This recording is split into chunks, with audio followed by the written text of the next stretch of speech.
Have you ever wondered why some of the wealthiest men and women in the world, people with more money than you and I could ever imagine, still confess that they feel empty inside?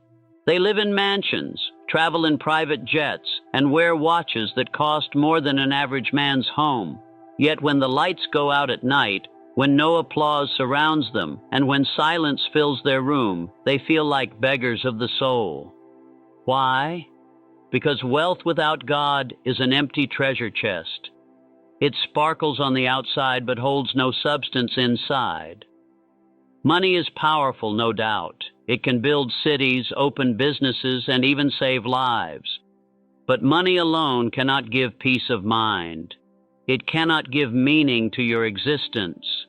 The richest man on earth without God is still the poorest in spirit. He may have 10 cars in his garage, but he cannot buy joy. He may own lands across nations, but he cannot purchase a single moment of inner peace. Think of a diamond without light. It's just a stone. It has no brilliance. Wealth without God is exactly the same, lifeless, dull, and without radiance. I have met businessmen who could sign million-dollar deals with the stroke of a pen.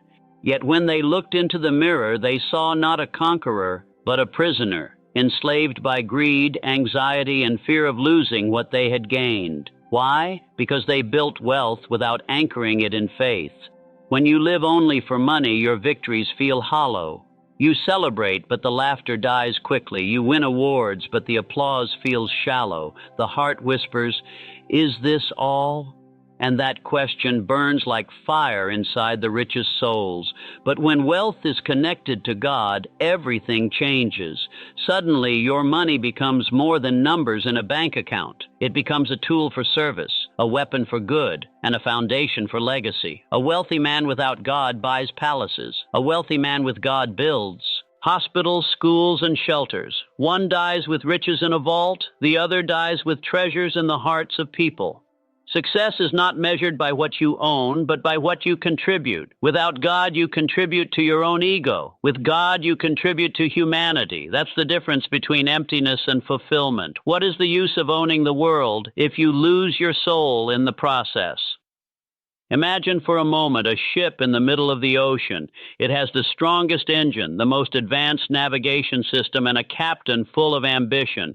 But if the compass breaks, the ship drifts aimlessly. It burns fuel, it moves, it fights the waves, but it never reaches a meaningful destination. That is the life of a rich man without God. He works, he travels, he expands his empire, but he drifts. His heart lacks a compass. His money can take him everywhere except to peace. Faith is that compass. God is that North Star. Without Him, money drives you into confusion. With Him, money becomes a servant to your higher calling. Without God, your purpose is temporary. It changes with fashion, with trends, with markets. One day you chase power, the next day pleasure, the next day recognition. You live in a cycle of endless desires. But when faith enters your heart, your purpose aligns with eternity.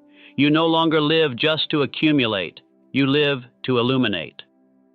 I once read the story of a billionaire who confessed on his deathbed, "I spent my entire life building an empire, but I forgot to build a soul. I forgot God."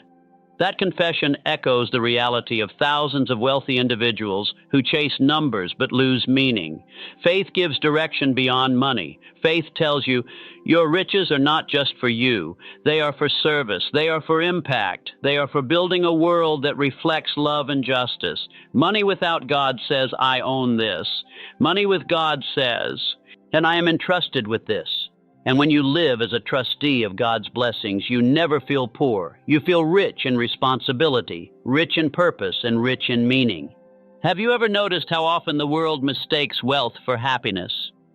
People look at a man stepping out of a luxury car or walking through his mansion and immediately assume he must be the happiest man alive. But the truth is, real happiness and real wealth cannot be touched, counted, or stored in banks. They live in the heart. Money can make life comfortable, but comfort is not the same as peace. And without peace, even the wealthiest individual feels like a beggar in spirit. True riches are not measured in gold or in numbers. They are measured in calm nights of sleep, in a heart free of worry, in laughter that comes from the soul and not from a glass of wine or a loud party. How many rich men lie awake at night, staring at the ceiling, fearing betrayal, fearing loss, fearing that all they have built could collapse in an instant? Their beds may be soft, but their minds are restless. Their wallets are heavy, but their hearts are empty. That is not wealth. That is poverty wrapped in silk. Real wealth lies in peace of mind, and peace of mind can only come when the soul knows it is walking with God.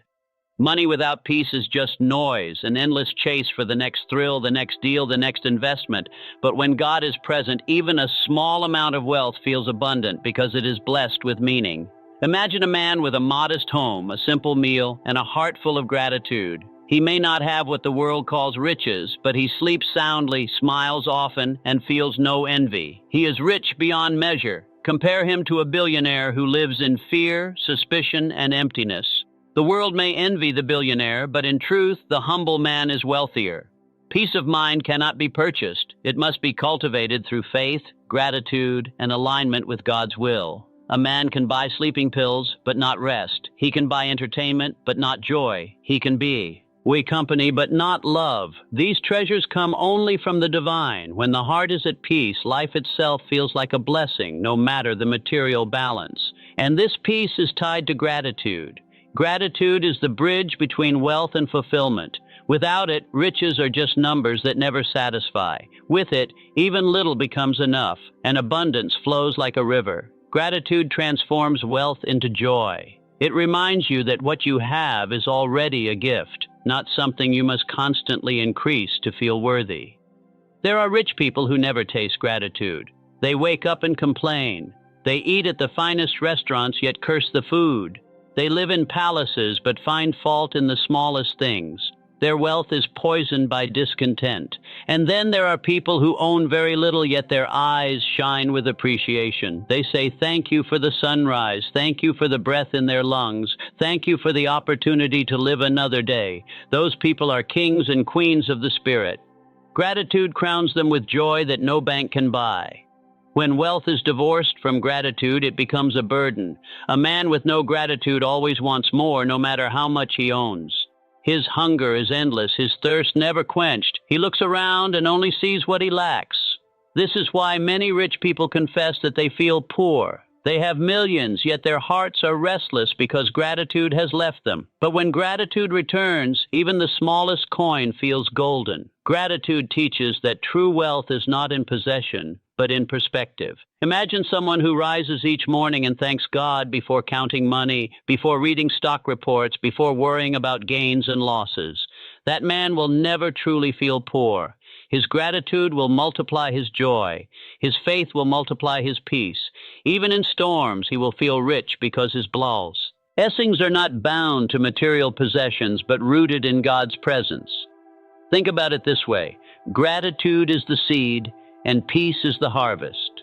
A man can stand on top of the world, holding in his hands the keys to companies, empires, and billions of dollars.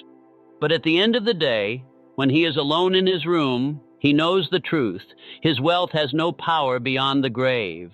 Gold cannot be carried into eternity. Mansions cannot follow into the hereafter. Cars and jewels rust, break, and lose their shine. What lasts is not the possessions of the hand, but the condition of the soul. That is why so many wealthy men and women, despite their power, confess a strange sense of poverty. They realize that everything they worked for will one day be left behind, that their legacy will be judged not by what they owned, but by what they gave, by how they lived, by whether or not they walked with God. Wealth without God is temporary, a flicker that vanishes in the wind of time. It makes the man feel poor because deep down he knows it cannot go with him. But when wealth is tied to God, it becomes eternal. The money you invest in kindness, the riches you pour into service, the blessings you share with others, these never fade. They live beyond you, ripple through generations, and echo into eternity. A hospital built for the poor, a school for the unprivileged, a single act of charity that lifted someone's spirit. These are treasures that never die. The person who connects wealth with God lives forever in the lives they have touched. Without God, wealth whispers lies. You are powerful. You are immortal. You are untouchable. But the day death knocks, the lies are exposed. The richest man is laid down in the same earth as the poorest beggar. The only difference is whether he carried a soul full of light or a soul empty with regret. That is why faith is not a luxury, it is a necessity. Faith turns fragile wealth into eternal legacy. It gives your riches meaning beyond the grave, transforming possessions into purpose. But faith does something else, something even more powerful. It protects against fear. Have you noticed how many wealthy people live in fear of losing what they have gained? They fear markets crashing, fear competitors rising, fear thieves, fear betrayal. They guard their riches like prisoners guard chains, never free, never at peace. Their minds are like fortresses of anxiety, every thought consumed by the possibility of loss. Fear is the silent thief of joy. It eats the rich alive. A billionaire can be just as restless as a beggar because fear does not respect numbers. It does not care if you own $10 or $10 billion. If fear controls you, you are poor in peace. And this is where faith steps in. Faith in God turns fear into courage, anxiety into trust, and uncertainty into calm assurance. A man who places his wealth in God's hands never truly fears losing it, because he knows his provider is greater than his possessions. He understands that money is a tool, not a master. If it multiplies, he thanks God. If it decreases, he trusts God. Either way, his peace remains intact. That is true wealth, the kind of wealth that fear cannot touch.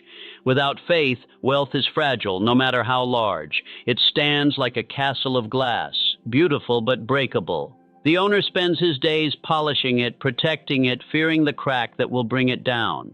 But with faith, wealth is like a tree planted by a river. Storms may come, winds may blow, but its roots go deep into God's soil, and it stands firm. Faith anchors wealth in a reality bigger than markets, bigger than nations, bigger than life itself. This is why rich people without God often feel poor. They cannot escape fear. They may smile in public, but at night their mind races with what ifs. What if my investments fail? What if someone betrays me? What if I lose my name? What if everything crumbles? And the truth is, deep inside, they already feel it slipping. Without God, wealth is sand falling through fingers. But with God, even a small amount feels unshakable because it is wrapped in divine protection. There is a dangerous illusion that money alone can give life meaning. But history shows again and again that when wealth is not guided by morals, it leads to destruction. A man can rise with great fortune, but if his heart is consumed by greed, envy, or selfishness, his riches become the very chains that pull him down. Wealth without values is like fire in the hands of a child. It burns more than it builds. Many rich men who seemed powerful on the outside lived like prisoners on the inside, trapped in corruption, scandals, addictions, and loneliness. Their wealth could have been a blessing, but without God it became poison. Money has no character of its own. It reflects the spirit of the one who holds it. In the hands of a selfish man, it builds walls. In the hands of a humble man, it builds bridges. Without God, wealth pushes people into pride, arrogance, and the endless pursuit of more. With God, wealth humbles, serves, and uplifts. The difference is not in the size of the bank account, but in the condition of the heart. When morals are absent, money whispers lies. You are untouchable, you are above the law, you are greater than others. Those lies blind the rich and make them destroy themselves. They surround themselves with flatterers, ignore the cries of the poor, and think their power will last forever. But sooner or later, corruption eats them alive. They lose peace, they lose family, they lose trust, and eventually they lose the wealth they once worshipped. The man who builds without morals digs his own grave with golden shovels. But when wealth is rooted in God's values, honesty, humility, justice, and compassion, it becomes a force of good. A man with moral wealth does not measure his life by what he has, but by what he gives. His wealth serves humanity, not just his desires. He leaves behind not scandals, but schools, not broken families, but communities he led. Not enemies, but generations inspired. That is the power of wealth with morals. It does not destroy, it multiplies life. Beyond morals, there is another truth about wealth that many ignore. The greatest innovations, the most powerful creations, the ideas that changed the world never came from money alone. They came from a higher source of inspiration. Every genius, every inventor, every leader who truly transformed the world tapped into something greater than human logic. They drew from an infinite well of creativity, a divine source of intelligence that goes beyond calculation. That source is God. A rich man without God may buy laboratories, hire scientists, or build factories, but he cannot buy creativity. He cannot purchase inspiration. He cannot command the spark of genius to appear at will. But the man who walks with God opens himself to an endless flow of ideas, visions, and insights. This is why some of the greatest breakthroughs in history came not from those who had the most money, but from those who had the deepest connection to something higher than themselves. Creativity is the true wealth that multiplies money. Without it, riches decay. With it, even small beginnings grow into empires. But creativity is not born in greed or fear. It is born in openness to divine intelligence. When a businessman prays before he plans, when an artist surrenders before he paints, when a leader seeks wisdom before he decides, they tap into a source greater than their own. Their work carries a light that no competition can extinguish. Rich people without God often rely only on their limited minds. They may be clever, but cleverness without divine guidance is fragile. It produces short-term gains, but rarely long-term impact. On the other hand, the person who connects with God accesses ideas beyond his imagination. He sees opportunities others miss. He solves problems that seem impossible. He creates wealth not only for himself, but for countless others. His creativity flows like a river that never runs dry.